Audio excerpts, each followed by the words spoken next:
coffee shop.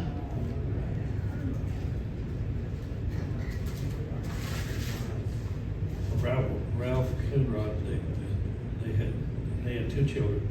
I can't remember Ralph's wife's name, but it was right over here on Main Street, right next door to the Napa dealer, and they opened up a paint store, and everything was downtown back then. You know, just to mention, my earliest memories of downtown was 1961, 4 years old, going to see at the Vogue Theater and going to see Absent-Minded Professor.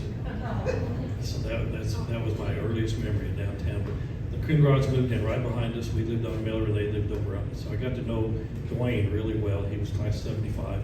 And so we hung out a lot. And then the old Browning store, if everybody knows where that's at, down on Main Street there, they took over that. The Brownings decided not to, to use that store anymore, but they still owned it. But Coonrods put a hobby store in there, and I know you guys might remember going down there.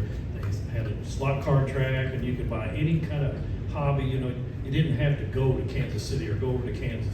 It was all right there. The Coonrods, that had right down there. We had on Saturday mornings. I just want to throw this in. Saturday mornings, before there was shopping centers, everyone came into Lee Summit.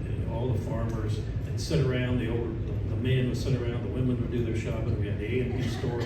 We had the U.S. Supers, and we had Bakers. We had the Western Auto. We had TG&Y, and it was so much fun to go downtown Lee Summit on Saturday mornings and just walk around and be a part of it and see everybody. It was a really enjoyable time. At them times there, we never locked our doors back then. The only time we locked it was at night. During the day, the door was open, and my friends, they'd come over, they'd get in the refrigerator, things like that. They knew the house was open, and that's the way it was back in the 60s here in Lee Summit.